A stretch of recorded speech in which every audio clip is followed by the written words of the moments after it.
Thank you, Dr. Guladi. I like the fact that you say that we should bring into focus the context and the history of violent agitations and terrorism in Nigeria, which, as you rightly alluded to, didn't start from the southeast. And therefore, I would like to ask you, at what point do you think that Nnamdi Kalu's ideology flipped from being a very moderate Nigerian, at least in the early to mid 90s? If you recall that there was one major protest right in front of the Nigerian embassy in London.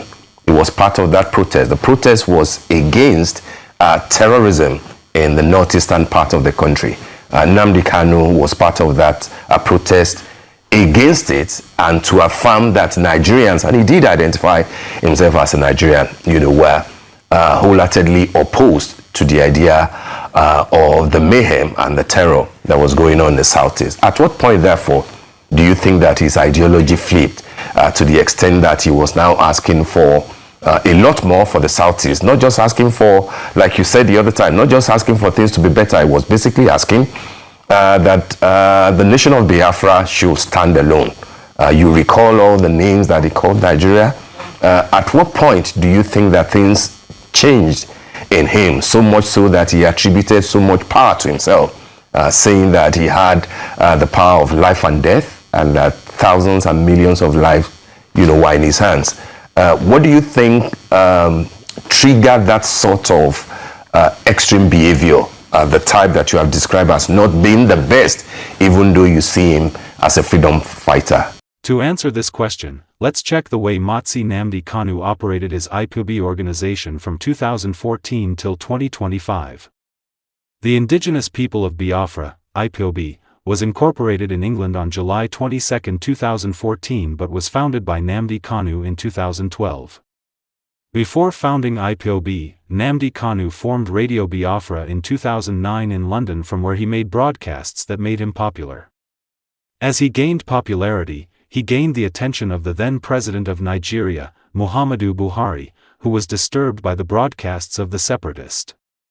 In 2014, IPOB led by Motsi Nnamdi Kanu set May 30th of every year as a day to remember their heroes and heroines who fought for the survival of the region during the 1967–1970 Biafra War that took the lives of over 1 million civilians, who died through starvation brought about by the blockage used as a tool of war by the Nigerian government against the region.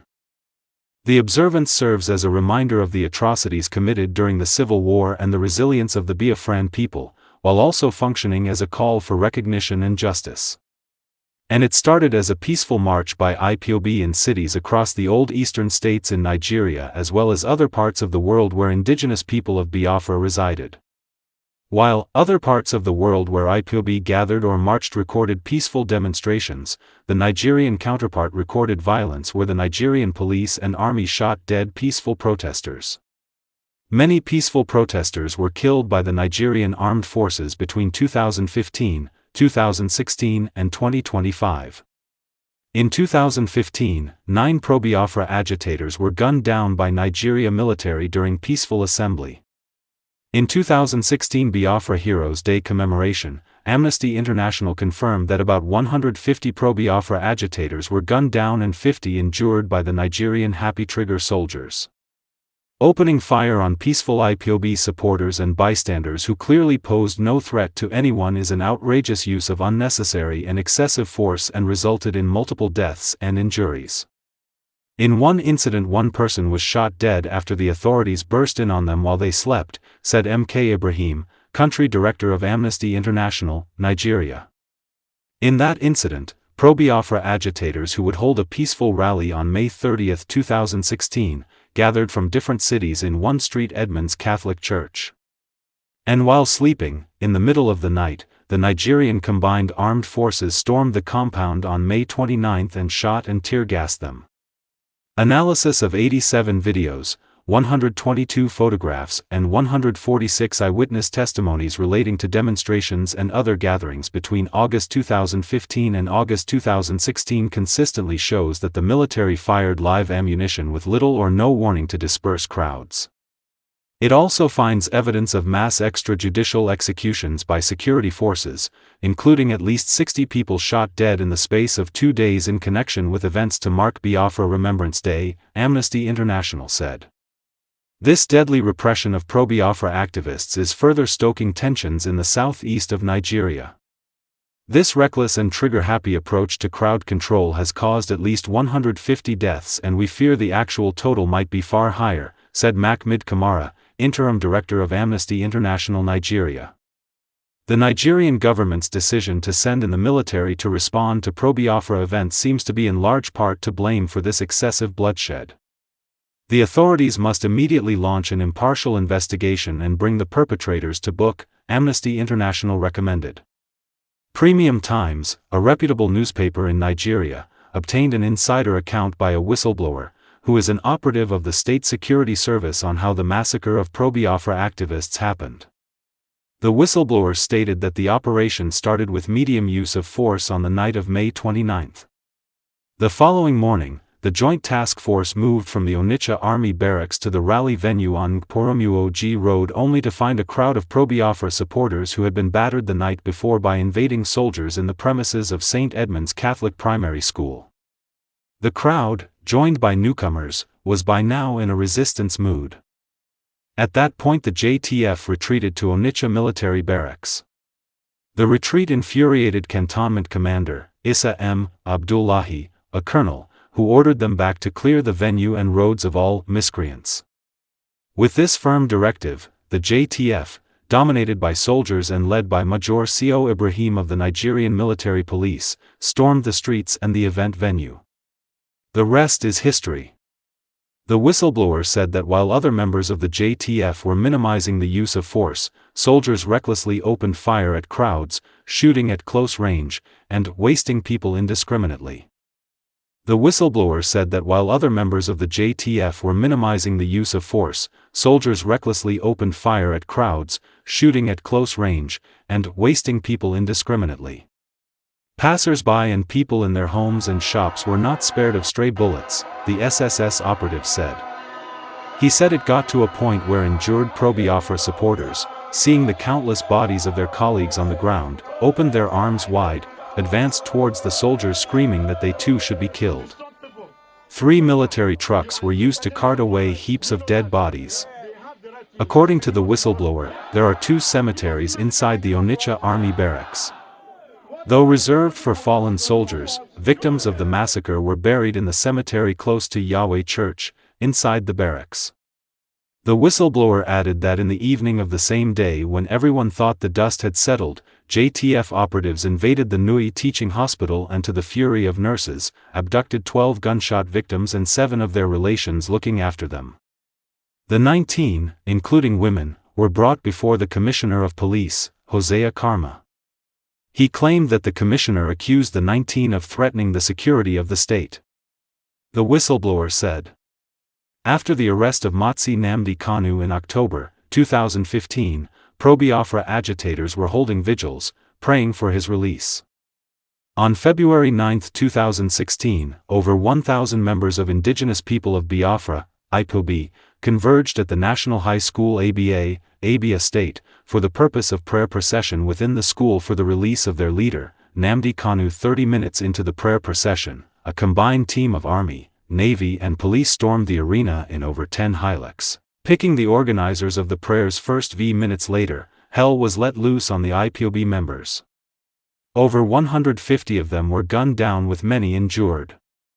The killer soldiers came from the 144 Battalion under the command of Lieutenant Colonel Umar Qasim Sidi, and in order to conceal their act they picked up the corpses of the dead IPOB members and took them away till date.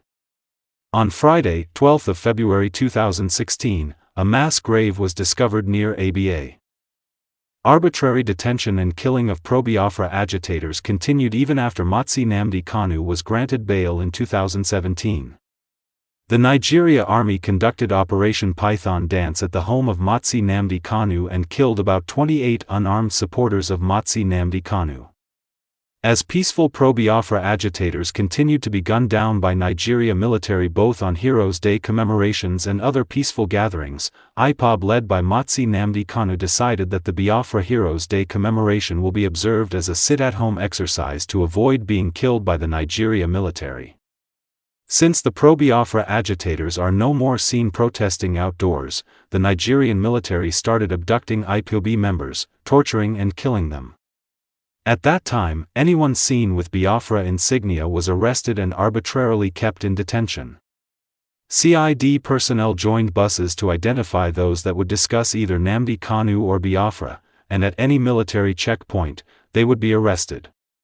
That's how far the Nigerian government and its security operatives went to provoke the pro-Biafra agitators.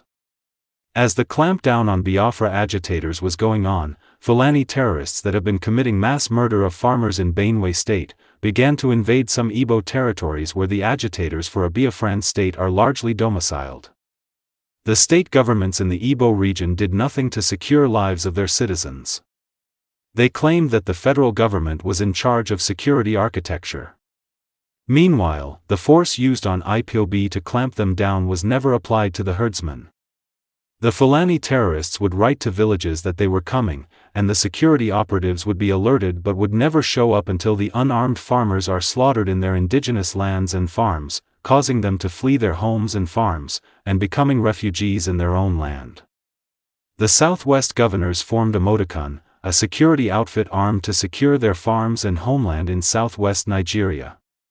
On their own side, the southeastern governors did not have the political courage or will to form their own security outfit, leading to Mazi Nnamdi Kanu forming Eastern Security Network, a security outfit he said was meant to protect the farms of the indigenous people of Biafra.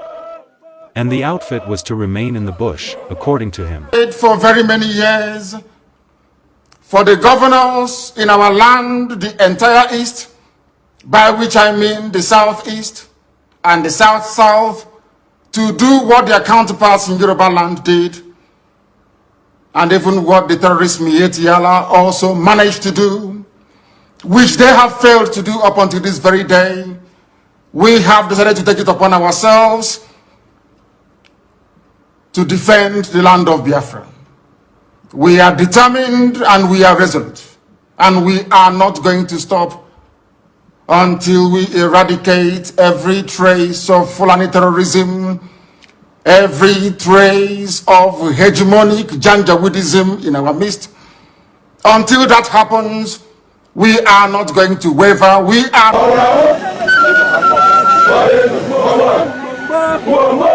But after its formation, the Eastern governors quickly formed their own to combat the Eastern Security Network operatives formed by Mazi Nnamdi Kanu. The operatives aided the location of Mazi Nnamdi Kanu security operatives, their houses and businesses.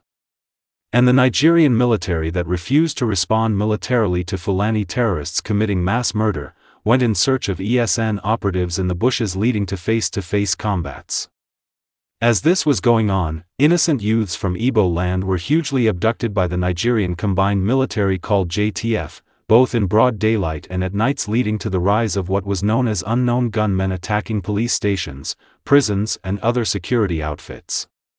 Some people accuse politicians of using the opportunity to bring in criminal elements to destabilize the polity, especially at Orlu, Imo State, where Governor Hope Uzodimma hails from, as what is considered by many to be a controversial Supreme Court judgment made him governor of the state.